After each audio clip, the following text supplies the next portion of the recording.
Previous video में हमने पढ़ा rate of reaction and type of rate of reaction के बारे में।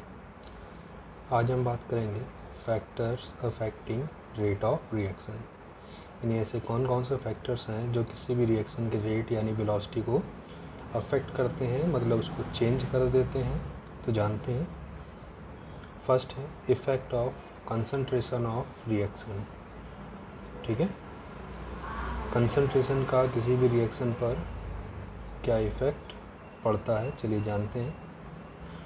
On increasing the concentration of reaction at a constant temperature the rate of reaction also increases because the number of collision is increased due to increase in molecular concentration of reactant। ठीक है, जब भी आप किसी भी reaction में present reactant part के concentration को इंक्रीज करते हो तो रिएक्शन का जो रेट है वो क्या करता है, इंक्रीज कर जाता है। क्यों? क्योंकि अभी जितने स्पेस में, जितने वॉल्यूम में 10 पार्टिकल या 20 पार्टिकल थे, अब इसी में हमने 10 से क्या कर दिया, 20 कर दिया, या नंबर ऑफ पार्टिकल को हमने बढ़ाया, तो स्पेस तो उतना ही रहा, बट वहाँ पर नंबर ऑफ पार्टिकल क्या हो गया, ज़्यादा हो गया। ऐसा होने पे क्या होगा, उनके आपस में टकराने की संभावना बढ़ जाएगी। अगर उनके आपस में टकराने यानी कोलिजन होने की प्रोबेबिलिटी बढ़ जाएगी तो इसका मतलब क्या होगा, रेट ऑफ रिएक्शन भी बढ़ जाएगा। क्योंकि किसी भी रिएक्शन का जो रेट है वो उसमें रिएक्टेंट मॉलिक्यूल के बीच में होने वाले कोलिजन पर डिपेंड करता है। इसलिए जब भी हम किसी भी रिएक्शन के कंसंट्रेशन को इंक्रीज़ करते हैं तो उसका रेट को क्या हो जाता है, इंक्रीमेंट, यानी उसका रेट बढ़ जाता है। सेकंड है इफ़ेक्ट ऑफ टेम्परेचर। टेम्परेचर का क्या इफेक्ट पड़ेगा, जैसा कि आप जानते हैं जब भी हम किसी रिएक्शन के रेट टेम्परेचर को बढ़ाएंगे तो टेम्परेचर बढ़ाने से क्या होता है, कोलिजन बढ़ जाते हैं। जो पार्टिकल होते हैं जिनकी काइनेटिक एनर्जी कम होती है, और जब टेम्परेचर बढ़ाएंगे तो टेम्परेचर को एब्जॉर्ब करने से क्या होगा, उनकी काइनेटिक एनर्जी बढ़ेगी। काइनेटिक एनर्जी बढ़ेगी तो उनके आपस में कोलिजन होने की जो पॉसिबिलिटी है वो भी क्या कर जाएगी, बढ़ जाएगी, और ऐसा होने से रेट ऑफ रिएक्शन भी बढ़ जाएगा। तो वही चीज़ बताया गया है, rate of reaction increase with increase in temperature because number of effective collision increases. कि जैसे जैसे टेम्परेचर बढ़ाएंगे काइनेटिक एनर्जी के बढ़ने से इफेक्टिव कोलिजन यानी उनके आपस में टकराने की जो पॉसिबिलिटी है वो क्या करेगी, बढ़ जाएगी, जिससे रेट ऑफ रिएक्शन भी बढ़ जाएगा। थर्ड है प्रेशर। ठीक है, ये आपका सिर्फ गैसियस रिएक्शन के लिए एप्लीकेबल होता है, जहाँ पर जो रिएक्शन है वो किस फेज़ में एग्जिस्ट कर रही है, यानी रिएक्टेंट और प्रोडक्ट किस फेज़ में है, गैस फेज़ में, वहाँ पर जो इफेक्ट जनरेट होता है। तो वही बताया गया है, on increasing the pressure volume decreases and concentration increases and hence the rate increases. जैसा कि आप जानते हैं जब भी कोई वेसल है उसमें कोई गैस भरी है, तो जब उसके ऊपर हम कंप्रेस करेंगे, ठीक है, उसके ऊपर हम दाब लगाएंगे, तो दाब लगाने से क्या होगा, अभी जो ज़्यादा स्पेस में थी वो घट के क्या हो जाएगी, कम जगह में आ जाएगी। मतलब नंबर ऑफ पार्टिकल तो उतने हैं, ठीक, जो अभी ज़्यादा जगह में थे वो अब क्या आ गए, कम जगह में आ गए। कम जगह में आ गए मतलब क्या हुआ, उनका कंसंट्रेशन बढ़ गया। ठीक है, अभी जहाँ 1 लीटर में 10 पार्टिकल थे, अब जब स्पेस कम होगा, ठीक है, तो पार्टिकल उतने रहेंगे, बट उनके बीच का स्पेस घट जाएगा। स्पेस घटेगा तो क्या होगा, उनके आपस में टकराने की संभावना बढ़ेगी। ठीक है, ऐसा होने से रेट ऑफ रिएक्शन भी बढ़ जाएगा। तो वही बताया गया, on increasing the pressure volume क्या करेगा, डिक्रीज करेगा, और ऐसा होने से कंसंट्रेशन, ठीक है, यानी per unit volume number of mole क्या कर जाएंगे, बढ़ जाएंगे, और ऐसा होगा तो रेट ऑफ रिएक्शन भी इंक्रीज करेगा। फोर्थ है बेटा इफेक्ट ऑफ कैटलिस्ट। कैटलिस्ट का क्या इफेक्ट पड़ता है, देखते हैं। The reaction velocity is generally enhanced by the presence of the catalyst. ठीक है, the catalyst is not consume in overall reaction.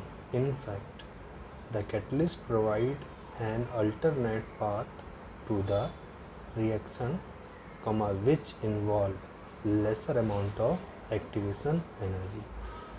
कि कैटलिस्ट क्या करता है, मोस्टली हम लोग क्या चाहते हैं, कोई भी रिएक्शन क्या हो, फास्ट हो, जल्दी हो, ठीक है। वैसे तो कैटलिस्ट अपनी प्रॉपर्टी अलग रखता है, कैटलिस्ट किसी भी रिएक्शन के रेट को बढ़ा या घटा सकता है, वो किसी भी रिएक्शन की कैटलिस्ट की प्रॉपर्टी डिपेंड करता है। बट हम यहाँ पर बात कर रहे हैं ऐसे कैटलिस्ट की, यानी पॉजिटिव कैटलिस्ट की, जो किसी रिएक्शन के रेट को क्या करे, बढ़ा दे, यानी रिएक्शन को जल्दी करा दे, ठीक है।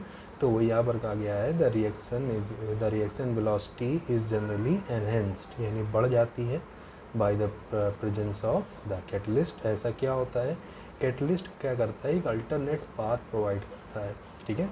जैसे हमें कहीं जाना है और वहाँ जाने के लिए दो रास्ते हैं, बट एक लंबा रास्ता है और एक छोटा रास्ता है, मगर हमें लंबा रास्ता मालूम है, छोटा रास्ता नहीं मालूम। बट अगर हम किसी हेल्प ले ले तो हमें वो छोटा रास्ता भी मालूम हो जाएगा, तो वहाँ पर पहुँचना थोड़ा आसान हो जाएगा, यानी हम जल्दी वहाँ पहुँच सकते हैं। तो सेम वही काम यहाँ कौन करता है, कैटलिस्ट करता है। कैटलिस्ट क्या करता है कि एक अल्टरनेट पाथ प्रोवाइड कराता है, ठीक है।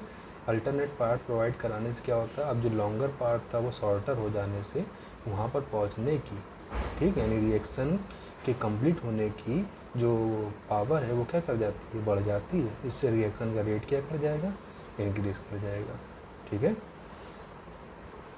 फिर क्या है, effect of surface area. Effect of surface area से मतलब है, यहाँ पर हम लोग हेट्रोजीनियस रिएक्शन की बात करते हैं। हेट्रोजीनियस मतलब जहाँ पर रिएक्टेंट या प्रोडक्ट में जो पार्ट प्रेजेंट है वो सेम फेज में ना हो, एक सॉलिड हो तो एक लिक्विड हो, एक गैस हो, मतलब सेम फेज में एग्जिस्ट ना करे, ठीक है। तो ये जो है वो हेट्रोजीनियस रिएक्शन पे ही एप्लीकेबल है। तो वही बताया गया, in heterogeneous reaction the smaller particle react more rapidly than the larger particle because surface area increase with decreasing the particle size। अब ऐसे समझ लीजिए, हमें एक कोयला लिया गया, ठीक है, चारकोल लिया और उसको हमें जलाना है। अगर हम उसको छोटे छोटे पार्टिकल में तोड़ लें तो क्या होगा, जल्दी जल जाएगा। अगर हम उसको पूरा एक साथ जलाएं, सबूता जलाएं, उसको ना तोड़ें, तो क्या होगा, वो देर में जलेगा। ऐसा क्यों है, क्योंकि जब उसको हम तोड़ते हैं तो उसके सारी साइड्स क्या होती हैं, खुल जाती हैं, मतलब उसका सरफेस एरिया बढ़ जाता है। अब वो हर जगह से इक्वली क्या होगा, जलना स्टार्ट करेगा, जिस वजह से वो रिएक्शन क्या करेगा, जल्दी प्रोसीड करेगा, ठीक है। तो अगर हम कोई चीज़ क्या लें, इस छोटे छोटे पार्टिकल की फॉर्म में लें तो वो जल्दी कंप्लीट होगा रिएक्शन में, अगर उसको हम किसी लार्जर पार्टिकल के कंपैरिजन में, ठीक है। तो वही बोला गया है, in heterogeneous reaction the smaller particle react more rapidly than the larger particle. जो स्मॉलर पार्टिकल होते हैं वो जल्दी रिएक्ट करते हैं किसके कंपैरिजन में, लार्जर पार्टिकल के। क्यों, क्योंकि उनका सरफेस एरिया क्या होता है, इंक्रीज कर जाता है। क्यों, क्योंकि जैसे इसका साइज क्या करेगा, डिक्रीज करेगा, ठीक है। फिर क्या है last, nature of reactant. Nature of reactant, हम रिएक्टेंट किस नेचर का ले रहे हैं, ठीक है। जहाँ the rate depends upon the specific bond involve and hence on the nature of reactant. हम रिएक्टेंट जो यूज़ कर रहे हैं वो कैसा है, सॉलिड है, लिक्विड है, गैस है। और जैसा कि हम जानते हैं जब भी कोई रिएक्शन होती है तो उसके होने पर कुछ पुराने जो बॉन्ड हैं वो टूटते हैं, और उन पुराने बॉन्ड के टूटने से नए बॉन्ड फॉर्म होते हैं। अब बात ये आती है कि अगर उनके पार्टिकल के बीच में जो फोर्स वर्क कर रहा है वो अगर स्ट्रॉन्गर फोर्स है तो उनको तोड़ने के लिए भी एनर्जी ज़्यादा लगेगी। ऐसा होने से टाइम ज़्यादा लगेगा तो रिएक्शन क्या होगी, देर में प्रोसीड होगी। अगर उनके बीच में जो बॉन्ड है वो वीक बॉन्ड है, ईजिली ब्रेक हो जाएगा, तो रिएक्शन में जल्दी प्रोसीड हो जाएगी। अब जैसा कि आप जानते हैं सॉलिड पार्टिकल के बीच में जो अट्रैक्शन फोर्स होता है, या सॉलिड सब्सटेंस के पार्टिकल के बीच में जो अट्रैक्शन फोर्स होता है वो स्ट्रॉन्गर फोर्स है, और गैस के बीच में जो फोर्स वर्क करता है वो नेग्लेजिबल होता है, एकदम ना के बराबर होता है, तो वो क्या होता है, वीकर है। तो ऐसा होने पे क्या होगा कि जो सॉलिड है उनसे अगर हम कोई सब्सटेंस सॉलिड फॉर्म में है तो उससे होने वाली रिएक्शन का रेट क्या होगा, स्लो होगा। अगर सब्सटेंस आपका गैस फेज में है तो उससे होने वाली रिएक्शन का रेट क्या होगा, फास्ट होगा। तो ये कुछ फैक्टर्स थे जो किसी भी रिएक्शन के रेट को क्या करते हैं, अफेक्ट करते हैं। अब हम आगे बढ़ेंगे, नेक्स्ट टॉपिक है जिसका नाम है रेट कांस्टेंट ऑफ रिएक्शन, ठीक है। रिएक्शन का रेट कांस्टेंट क्या होता है, चलिए जानते हैं। इसके लिए हमने क्या करा, एक जनरल रिएक्शन कंसीडर करी, A टेंड्स टू B। हमने कह दिया एट इनिशियल स्टेट, जब रिएक्शन स्टार्ट नहीं हो रही थी तब जो रिएक्टेंट E है उसका कंसंट्रेशन कितना है, A है, ठीक है। अभी रिएक्शन स्टार्ट ही नहीं हुई है, इनिशियल कंडीशन पर टाइम 0 है, ठीक है। तो इसका मतलब प्रोडक्ट तो नहीं बनेगा, तो प्रोडक्ट क्या रहा, 0। कुछ समय के साथ ही किसी भी रिएक्शन का रेट क्या करता है, चेंज हो जाता है, यानी कंसंट्रेशन में चेंजमेंट आ जाता है। तो हमने कह दिया कुछ समय हो गया, यानी टी टाइम के बाद कंसंट्रेशन में कुछ ना कुछ चेंजमेंट आएगा। तो हमने इसमें कह दिया कितना चेंजमेंट हो गया, एक्स चेंजमेंट हो गया। अगर एक्स चेंज हो गया मतलब यहाँ से एक्स जो निकल करके वो किसमें कन्वर्ट हो गया, प्रोडक्ट में। तो यहाँ से एक्स निकल गया मतलब क्या हो जाएगा, ए माइनस एक्स, और एक्स किसमें कन्वर्ट हो रहा है, प्रोडक्ट में। ठीक है। फिर हमने 11th क्लास में पढ़ा था लॉ ऑफ मास एक्शन, जो क्या कहता था, किसी भी रिएक्शन का जो रेट होता है वो रिएक्टेंट की कंसंट्रेशन के क्या होता है, यानी change in concentration of reactant के डायरेक्टली प्रोपोर्शनल होता है। Change in concentration of reactant में क्या होता है, डायरेक्टली प्रोपोर्शनल होता है। ठीक है। तो हमने क्या लिया, rate of reaction is according to law of mass action, rate of reaction is directly proportional to concentration of reactant. तो change in concentration of reactant कितना हो रहा है बेटा, ए माइनस एक्स हो रहा है। ठीक है। तो हमने लिख लिया रेट ऑफ रिएक्शन, जिसको हम लोग किससे लिखते थे, D x upon D T. तो D x upon D T is directly proportional to किसके हो जाएगा बेटा, change in concentration of reactant, यानी ए माइनस एक्स। ठीक है। प्रोपोर्शनैलिटी का सिंपल हटता है, कांस्टेंट आता है, वो कांस्टेंट हमने यहाँ पर क्या ले लिया बेटा, के, यानी d x upon D t equal to कितना आ गया, के ब्रैकेट में a minus x, where k is constant also known as rate को और वेलोसिटी कांस्टेंट, इसको रेट या वेलोसिटी कांस्टेंट भी बोलते हैं। तो अब बात आती है के की डिफिनेशन क्या होगी। तो यहाँ देखते हैं 10, the rate constant may be defined as the rate of reaction when the molar concentration of each reactant is unity. अगर हम इस रिएक्टेंट पार्ट के कंसंट्रेशन को क्या कहते हैं, यूनिटी, चेंजमेंट जो एक्स हो रहा था वो कितना हो रहा था, यूनिटी चेंजमेंट हो रहा था। इसका मतलब क्या होगा कि रिएक्टेंट में कोई चेंज ही नहीं हो रहा। अगर कोई चेंज नहीं हो रहा है तो इसका मतलब क्या हो गया, D x upon D T किसके इक्वल हो जाएगा, के, मतलब यहाँ पर चेंजमेंट है वो 1 हो जाएगा। पूरी वैल्यू कितनी हो जाएगी, 1 हो जाएगी। तो D x upon D T किसके इक्वल हो जाएगा, के हो जाएगा। तो वही बोला गया है द रेट कांस्टेंट, यानी कि the rate constant may be defined as the rate of reaction. ठीक है। किसके इक्वल हो जाएगा, रेट ऑफ रिएक्शन के इक्वल हो जाएगा when the molar concentration of each reactant is unity. अगर हम रिएक्टेंट पार्ट के मोलर कंसंट्रेशन को क्या कर लें, 1।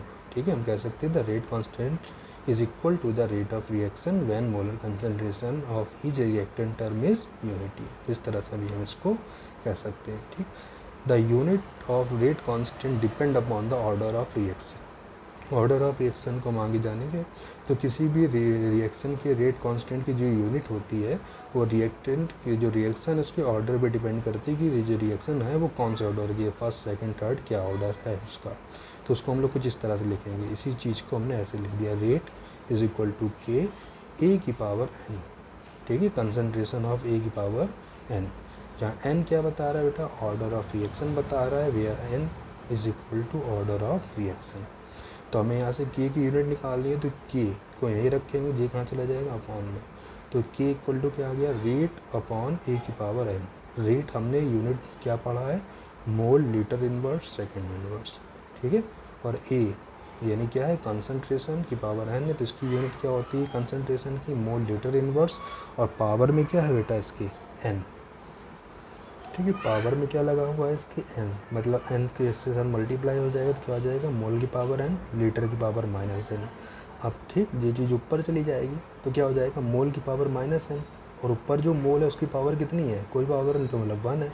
तो ये क्या बन जाएगा बेटा, मोल की पावर 1 माइनस एन, लीटर की पावर एन माइनस 1, और सेकेंड इनवर्स।